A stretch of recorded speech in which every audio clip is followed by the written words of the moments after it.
여러분 반갑습니다. 이 시간에는 교양 특강 시간입니다. 교양 특강 시간은 채플입니다. 즉 예배인데 예배 시간에 하나님의 말씀을 중심으로 그 말씀 속에 담겨진 하나님의 의미와 뜻과 섭리를 생각하는 이런 시간을 가져보고자 합니다. 자, 첫 번째 교양 채플 제1강입니다. 제목은 나의 목자 되신 여호와. 그리고 성경 말씀은 시편 23편 1절에서 6절에 있는 말씀입니다. 성경 말씀을 올렸습니다. 시편 23편 1절에서 6절에 있는 말씀인데 우리 다 같이 이 말씀을 보시면서 읽겠습니다. 시작. 여호와는 나의 목자시니 내게 부족함이 없으리로다. 그가 나를 푸른 초장에 누이시며 쉴만한 물가로 인도하시는도다. 내 영혼을 소생시키시고 자기 이름을 위하여 의의 길로 인도하시는도다. 내가 사망의 음침한 골짜기로 다닐지라도 해를 들어오지 않을 것은 주께서 나와 함께 하심이라. 주의 지팡이와 막대기가 나를 안위하시나이다. 주께서 내 원수의 목전에서 내게 상을 차려주시고 기름을 내 머리에 부으셨으니 내 잔이 넘치나이다. 내 평생의 선하심과 인자하심이 반드시 나를 따르리니 내가 여호와의 집에 영원히 살리로다. 이 말씀이 바로 시편 23편 1절에서 6절에 있는 말씀입니다. 신앙생활 하신 분들은 너무나 잘 아는 말씀이기도 합니다. 이 말씀을 가지고 한 절 한 절씩 쉽게 풀어 가보도록 하겠습니다. 자, 23편 1절 여호와는 나의 목자시니 내게 부족함이 없으리로다. 다시 얘기하면 여호와께서 나의 목자가 되실 때에 내게 부족함이 없다라는 이런 말씀입니다. 여기서 나오는 여호와의 뜻, 여호와의 뜻은 무엇인가?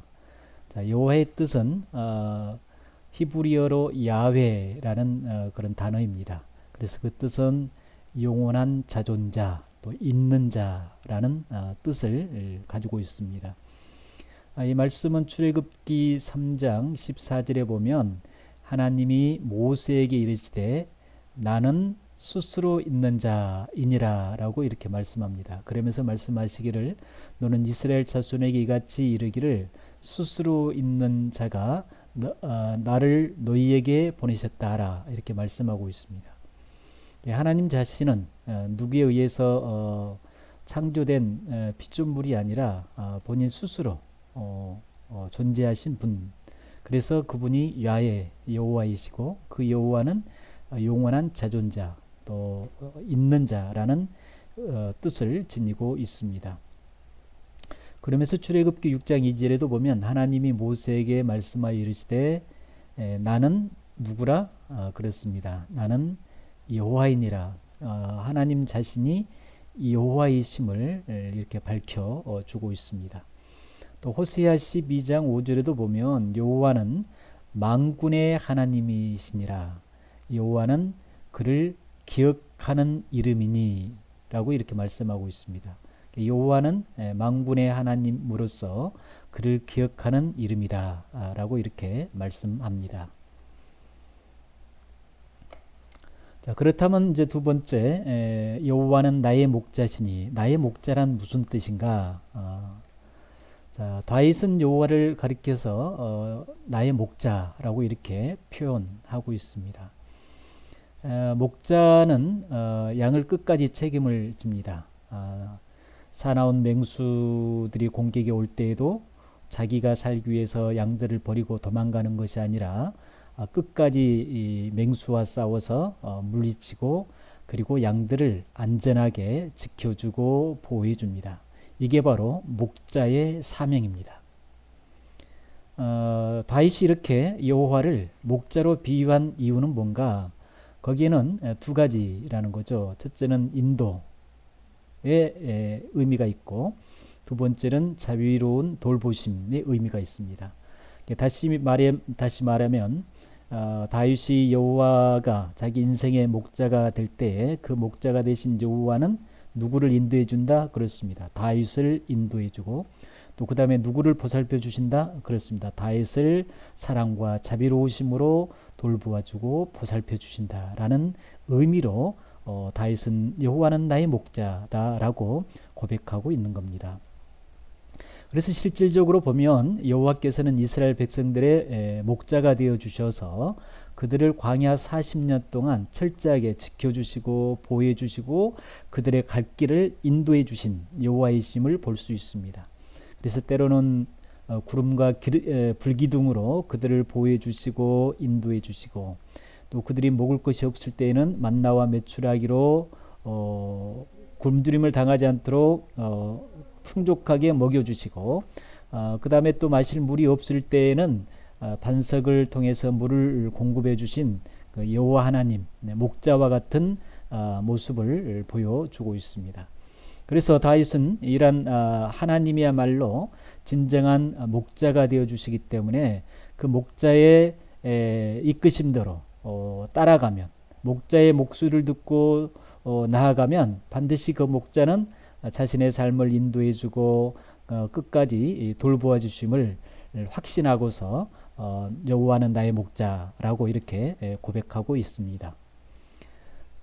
그렇다면 여러분들의 인생 속에서 과연 여러분들의 인생의 목자는 누구신가라는 겁니다. 혹시 인생을 살면서 내 인생의 목자를 누구라고 생각해 보신 적이 있으신지요?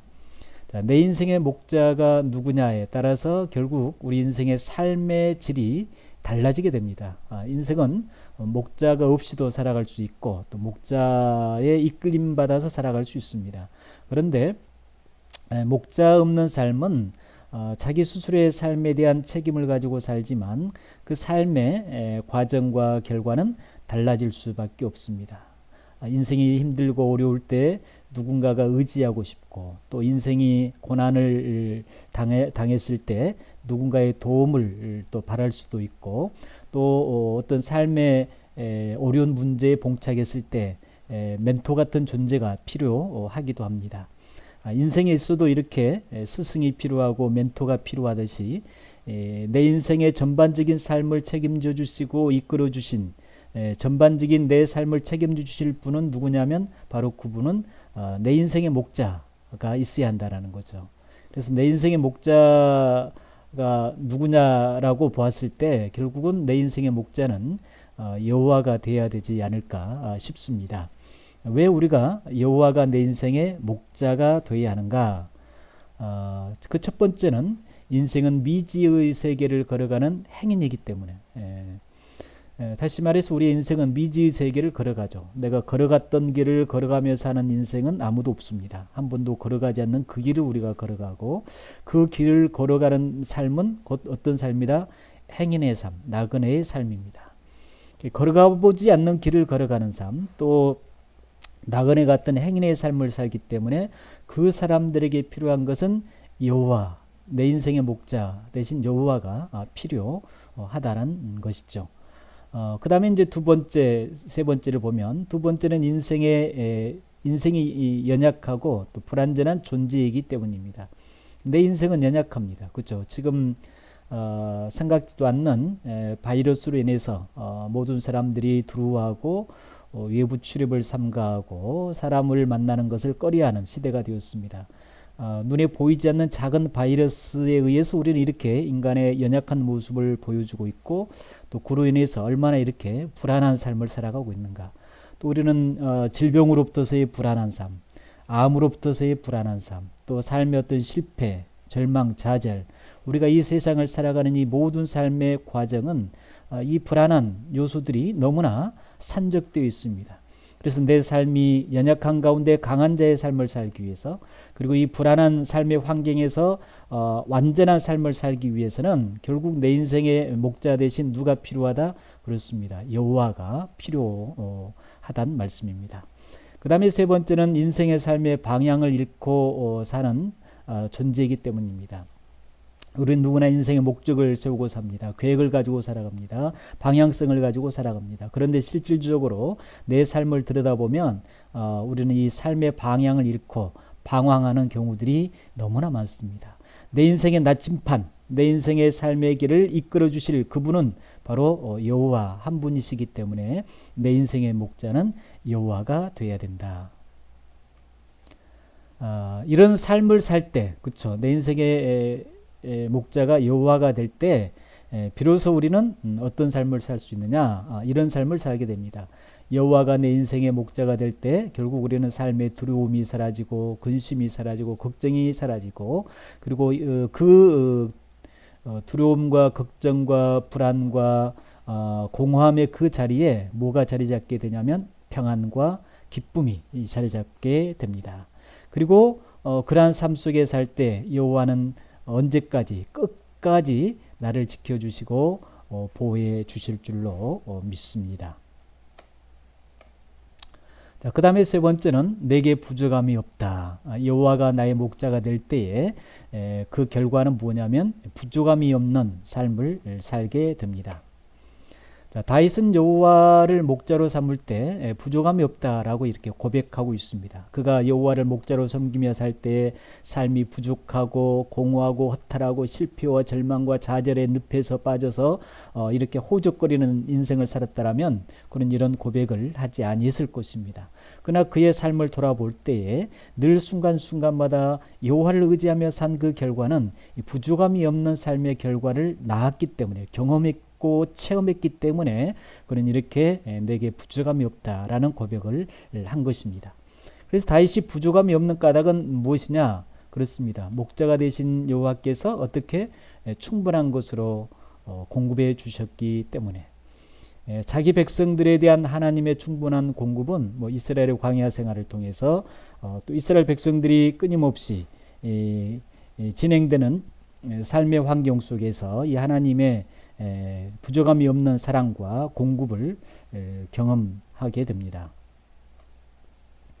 그래서 시편 신명기 2장 7절에 보면 네 하나님 여호와께서